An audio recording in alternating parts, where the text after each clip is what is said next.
Dejaste de ser mi esposa para convertirte en un peso muerto en mi vida. Esas fueron las crueles palabras de mi marido mientras yo estaba postrada en la cama debido al cáncer.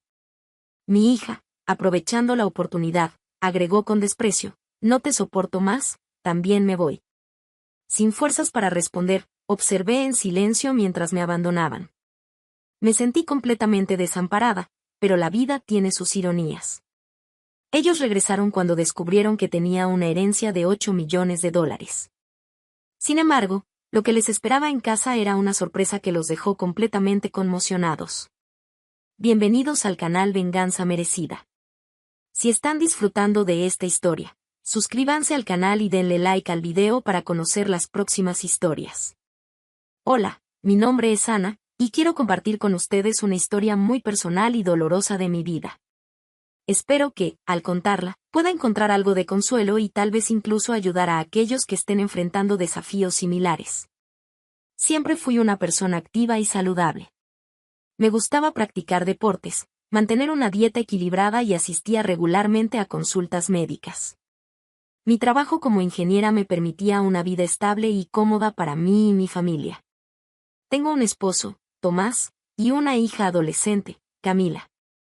Creía que nuestra vida estaba bien encaminada, pero todo cambió cuando recibí un diagnóstico inesperado y devastador. Me diagnosticaron linfoma de Hodgkin en estado avanzado. Fue un shock, ya que siempre había llevado una vida activa y saludable, con una dieta equilibrada y chequeos médicos regulares.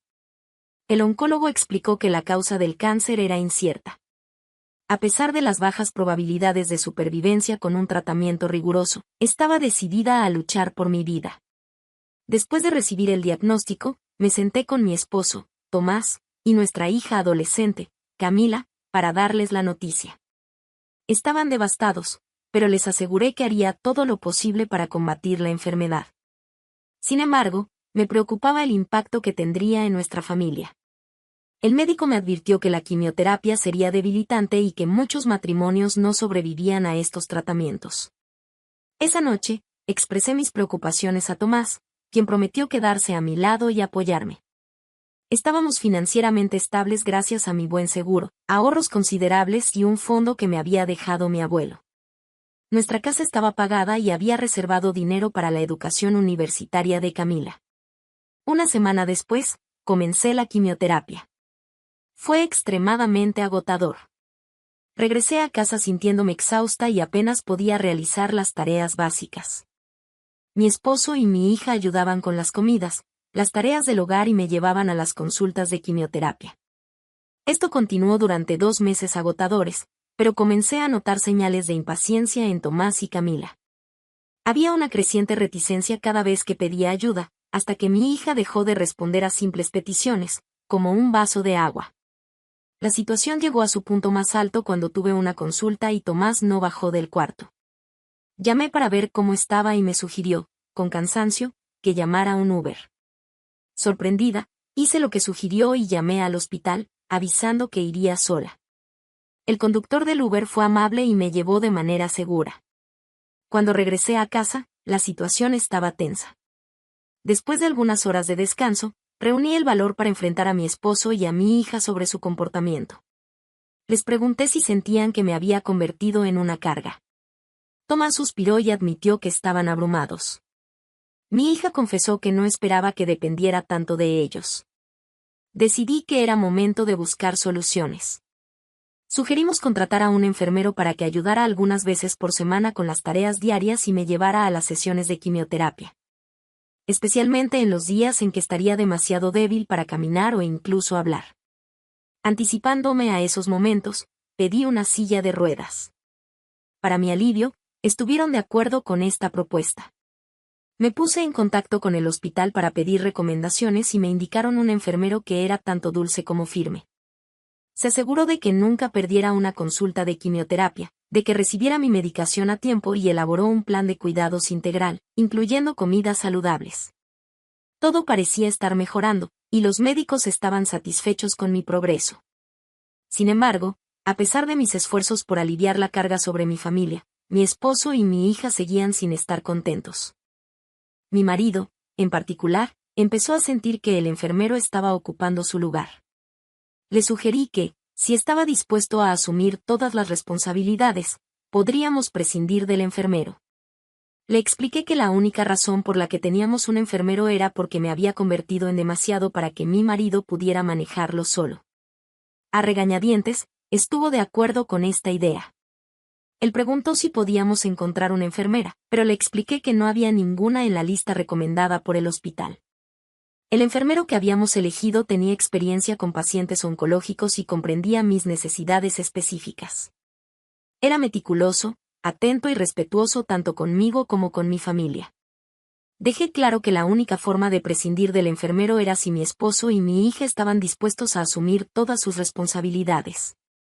Mi esposo no estaba satisfecho con esta propuesta y argumentó: Ana, tienes que hacer más por ti misma en lugar de hacer de tu condición un problema para todos nosotros. Sentí una oleada de frustración y tristeza, y respondí calmadamente: Tomás, no entiendes. Hay días en los que apenas puedo levantar la cabeza, mucho menos levantarme. La quimioterapia me deja exhausta de una manera que no puedes imaginar. Cruzó los brazos y me miró con impaciencia. Siempre hay una solución, Ana. No puedes simplemente rendirte y esperar que todos hagan todo por ti. Levanté la voz, desesperada porque me entendiera. No me estoy rindiendo. Estoy luchando con todas mis fuerzas, pero necesito ayuda. No puedo hacerlo sola. Pero en lugar de ceder, él se irritó aún más. Esto es ridículo. Estás exagerando, dijo, antes de darme la espalda y subir las escaleras, cerrando las puertas de golpe con rabia. Me quedé ahí parada, sintiendo las lágrimas rodar por mi rostro mientras el sonido de las puertas resonaba en la casa. Decidí ignorar su rabieta, dándome cuenta de que su negatividad solo obstaculizaría mi recuperación. Mi enfoque principal siguió siendo mi salud y bienestar. Más tarde esa noche, recibí una llamada de mi suegra, que vivía en otro estado. Expresó su descontento porque yo había traído a otro hombre a la casa de su hijo. Técnicamente, la casa estaba a mi nombre, ya que la había comprado antes del matrimonio, pero decidí tomar el camino correcto. Le expliqué educadamente que necesitaba ayuda y que el nivel de asistencia que requería excedía lo que su hijo estaba dispuesto a proporcionar, por lo que había tenido que traer a un enfermero para aliviar la carga sobre mi familia. Enfaticé que la presencia del enfermero sería temporal, solo durante mi último mes de quimioterapia, en caso de que el cáncer no persistiera o empeorara. No parecía completamente convencida, pero finalmente me dejó en paz, que era todo lo que quería. Aproximadamente una semana después de esa conversación, las cosas parecían relativamente normales. Mi tratamiento seguía avanzando bien. Sin embargo, en un fatídico día, al regresar de una sesión de quimioterapia, me encontré con un camión de mudanza estacionado frente a mi casa. Mi esposo y mi hija habían empaquetado todas sus pertenencias y me informaron que se irían a vivir a la casa de su madre. Me sentí profundamente herida y molesta, pero el agotamiento me impidió expresar mis sentimientos adecuadamente. El momento en que mi esposo decidió irse, justo después de mis sesiones de quimioterapia, cuando sabía que estaría completamente exhausta e incapaz de comunicarme eficazmente, me pareció cruel. Buscando algo de claridad, me dirigí a mi hija y le pregunté con voz temblorosa: Camila, ¿es esto lo que realmente quieres? Ya tienes edad suficiente para tomar tus propias decisiones. Ella miró al suelo, dudando por un momento antes de responder. Cuando finalmente levantó la cabeza, sus palabras me golpearon con fuerza. Mamá, yo prefiero vivir con papá. También me resulta difícil vivir contigo. Sentí un nudo formarse en mi garganta, tratando de procesar lo que había dicho. ¿Difícil? Camila, pensé que estábamos bien, que estábamos enfrentando esto juntas. Ella negó con la cabeza, con los ojos llenos de lágrimas. Lo sé, mamá, pero es difícil. No puedo lidiar con todo esto, con tu enfermedad, con la tensión en casa. Fue un momento doloroso verlos partir. Las lágrimas brotaron de mis ojos mientras observaba a mi hija, mi niña, alejarse. Te amo, Camila, logré susurrar, pero ya se iba, sin mirar atrás. Era exactamente lo que temía cuando comencé mi viaje con la quimioterapia, sentirme no deseada y abandonada. En medio de esta turbulencia emocional, mi hermano intervino con una solución. Notó que el enfermero pasaba más tiempo conmigo ese día y preguntó si tenía algún pariente cercano que pudiera apoyarme. Mi hermano vivía a 3 horas de distancia y tenía 2 hijos pequeños, pero generosamente se ofreció a tomarse un tiempo libre del trabajo y quedarse conmigo hasta que encontráramos una solución más permanente. Cuando llegó, estaba furioso por la actitud de mi esposo, refiriéndose a él como egoísta e ingrato. Señaló que mi esposo nunca había tenido que trabajar desde nuestro matrimonio y que yo siempre me aseguré de que nunca le faltara nada. El permiso de mi hermano en el trabajo estaba limitado a 1 semana, pero tenía otra sugerencia en mente. Me contó que la hermana de mi cuñada, Juana, estaba atravesando un difícil divorcio y necesitaba un lugar seguro donde quedarse temporalmente. Su futuro exmarido era el principal proveedor, dejándola con recursos financieros limitados. Juana también estaba estudiando radiología en una universidad cercana con una beca. Mi casa estaba convenientemente más cerca del campus, lo que la convertía en una solución ideal. Yo tendría a alguien en casa en caso de emergencias, y ella tendría un refugio seguro. Estuve de acuerdo con el arreglo, asegurándole a mi hermano que Juana no necesitaría pagar alquiler, ya que me estaría ayudando. Podría elegir la habitación que quisiera, ya que mi esposo y mi hija se habían llevado casi todo, dejando solo la cama y algunos muebles. Mi hermano se quedó el resto de la semana, y Juana llegó el último día de su estancia. Él la ayudó con la mudanza, y ella expresó su gratitud por dejarla quedarse. Juana prometió mantener todo limpio y ayudar cuando fuera necesario. Era una persona genuinamente buena. Le expliqué que no tendría que hacer mucho, ya que mi enfermero vendría todos los días ahora, en lugar de solo 4 días a la semana. Me despedí de mi hermano y ayudé a Juana a instalarse lo mejor que pude. En las semanas siguientes, las cosas fueron relativamente bien. Extrañaba a mi esposo y a mi hija, pero parecía que yo era la única que lo hacía, ya que ni siquiera se molestaron en llamar o averiguar cómo estaba. La presencia de Juana resultó ser de gran ayuda. Ella se encargaba de las compras, de la mayor parte de la limpieza e incluso ayudaba a preparar las comidas. Durante todo ese tiempo, nunca se quejó ni una sola vez. Aproximadamente 1 mes y medio después de la partida de mi esposo, recibí la noticia de que estaba libre de cáncer. Fue una ocasión importante, celebrada tocando la campana en el hospital. Mi enfermero me preguntó qué quería hacer a continuación, ahora que estaba esencialmente curada. Mi decisión inmediata fue solicitar el divorcio, liberándome de un matrimonio que demostró no ser de apoyo durante mi desafío. Con el proceso de divorcio en marcha, mi enfoque cambió hacia la siguiente etapa crucial, la recuperación. Fue una jornada lenta, pero comencé a recuperar mis fuerzas. Mi cabello volvió a crecer, mis cicatrices empezaron a sanar, y estaba ganando peso. Mantuve mi régimen de alimentación saludable la mayor parte del tiempo, pero me permití algunos días para disfrutar de comidas favoritas que había extrañado. Durante mi enfermedad, pasaron 6 meses desde que fui declarada libre de cáncer, y creo que finalmente estoy lista para seguir adelante con mi vida. Llamé a mi antiguo trabajo, y están dispuestos a readmitirme para trabajar de forma remota si decido regresar. Creo que aceptaré la oferta, ya que estoy planeando mudarme. Aunque tengo un anexo en mi casa, hay demasiados recuerdos dolorosos aquí. Anhelo un nuevo comienzo en un lugar más pequeño. Mi esposo aún no lo sabe, pero estoy planeando regalar la casa a Juana. Ella vino a ayudarme cuando estaba en mi punto más bajo, mostrando una inmensa bondad, a pesar de ser prácticamente una extraña. Juana es libre de venderla si lo desea, ya que no quiero que mi esposo o mi hija puedan reclamarla. Mi nuevo hogar está en un tranquilo vecindario en el campo, y estoy ansiosa por este nuevo comienzo. Ya ha pasado más de 1 año desde mi primer diagnóstico, y estoy bien establecida en mi nuevo lugar y vecindario. Hay muchas personas amigables por aquí, y he hecho amistad con mis vecinos, incluyendo a Vicente, que vive al otro lado de la calle. Él es un viudo que vive solo, con sus hijos repartidos por el país, quienes lo visitan solo en Navidad y su cumpleaños. Vicente me invitó a su porche para tomar algo y conversar, y compartió la conmovedora historia de haber perdido a su esposa por cáncer de pulmón. Enfatizó la importancia del seguro de vida para la seguridad financiera de su familia. Durante nuestra conversación, me abrí sobre lo que sucedió con mi esposo y mi hija.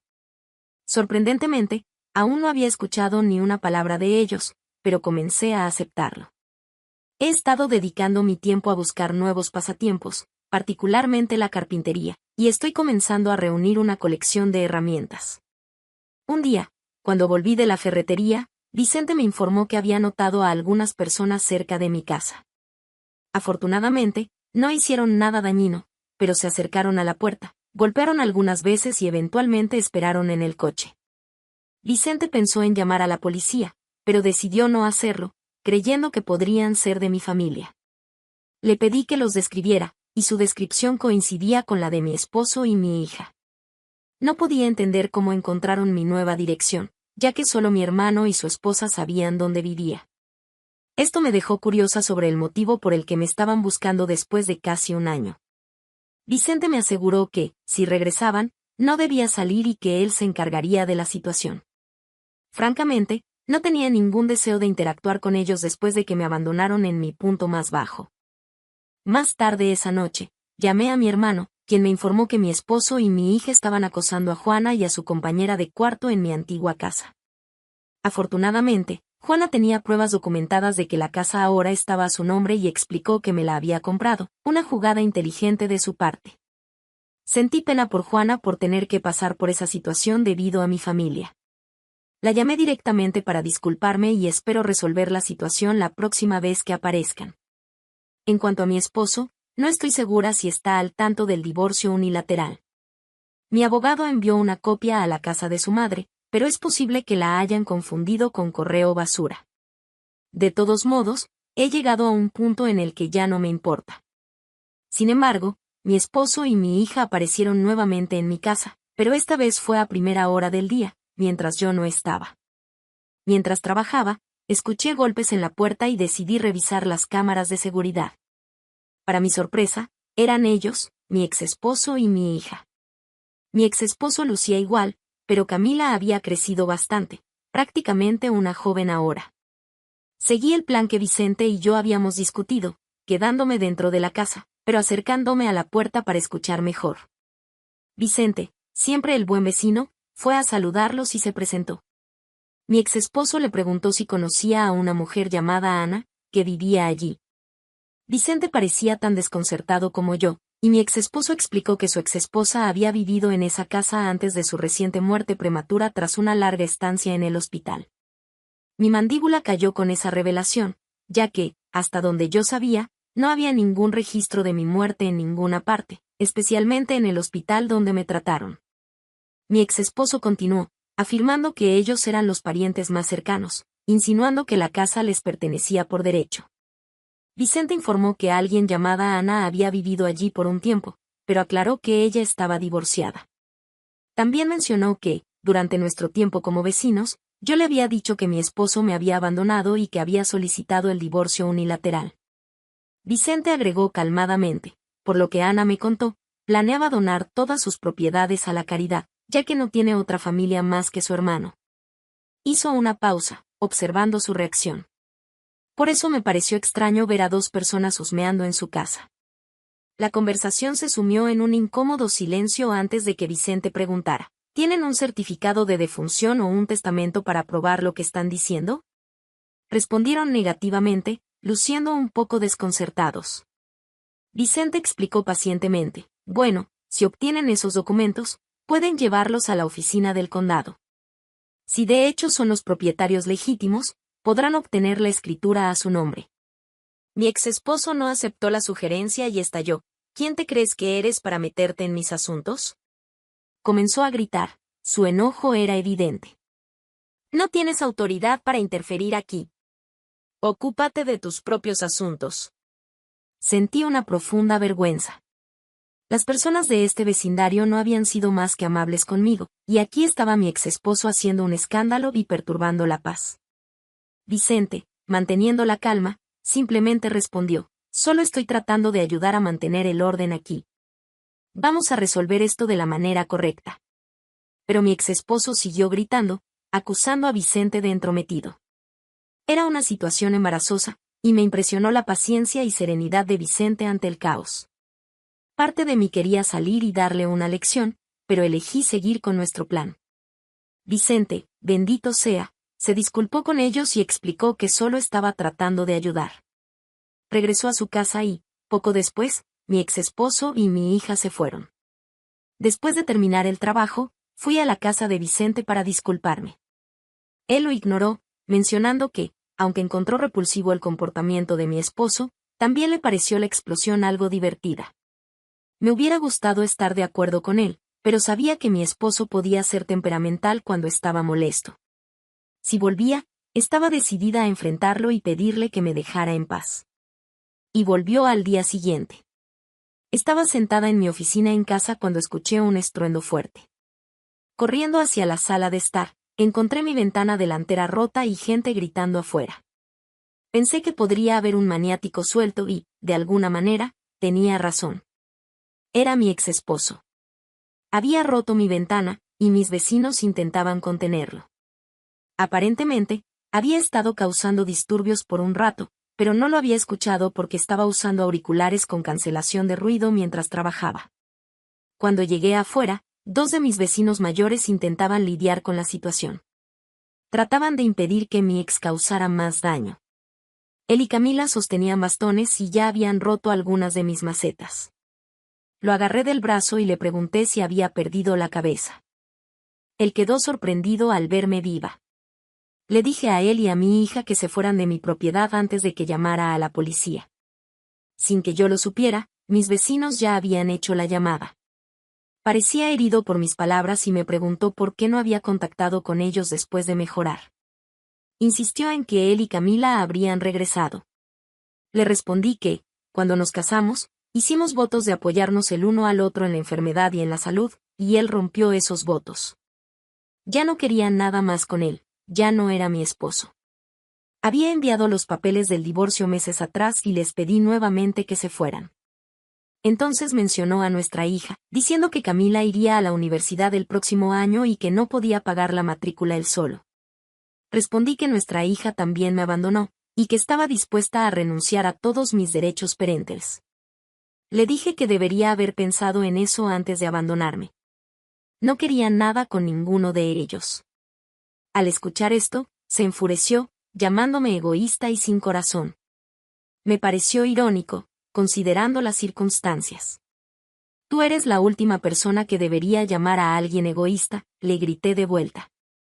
Me llamó idiota y dijo que se aseguraría de que nunca volviera a tener un centavo. En ese momento, balanceó el bastón hacia mí, pero la policía llegó de inmediato y lo arrestó. Mi hija también fue detenida. Me preguntaron si quería presentar cargos, y por supuesto, estuve de acuerdo. Mi exesposo y mi hija comenzaron a llorar fuerte mientras lo subían al coche patrulla, pero no sentí simpatía por ellos. Tenía todo grabado en video, incluida la escena de mi exesposo rompiendo la ventana, y ya había enviado la evidencia a la policía. Después de trabajar, encargué una nueva ventana y limpié los vidrios rotos. Alguien vendría al día siguiente a repararla, pero por el momento, una lona cubría la casa para protegerla de los elementos. Vicente me dio algunos cubos para colocar mis plantas hasta que pudiera reemplazar las macetas. Curiosa por lo que trajo a mi exmarido de regreso, hice algunas investigaciones. Descubrí que su madre había fallecido 2 meses atrás y que la casa donde se estaban quedando no le pertenecía a él ni a su padre, sino a un primo. El primo decidió echarlos porque quería vender la casa. Con los padres de mi exesposo ahora fallecidos, él y nuestra hija vendieron la mayoría de las pertenencias de sus padres y estaban viviendo en un motel por un tiempo. Cuando regresaron a nuestra antigua casa y vieron a Juana allí, asumieron que yo había muerto y comenzaron a buscar mis pertenencias, lo que los llevó a encontrarme. Fue durante esa búsqueda que descubrieron algo que los dejó en shock. Tenía bienes valorados en $8 millones. Este descubrimiento aumentó su codicia y su determinación de reclamar lo que creían que les pertenecía por derecho. De todas formas, ahora enfrentan cargos por vandalismo, intento de allanamiento e intento de agresión. Como Camila es menor de edad, está recibiendo servicio comunitario, pero mi exesposo enfrenta tiempo tras las rejas, ya que esto fue claramente premeditado. Su situación es difícil. Vivir en un motel, sin una residencia fija, ha complicado las cosas. Camila, con solo 17 años, tiene que equilibrar la escuela con el servicio comunitario, lo que afecta su desempeño académico y sus perspectivas universitarias. Su comportamiento ha comenzado a llamar la atención de las autoridades escolares, que ahora están monitoreando su progreso de cerca. Mi ex esposo, por otro lado, está encarcelado, esperando juicio. La falta de un entorno estable y el estrés de la situación también lo han afectado profundamente.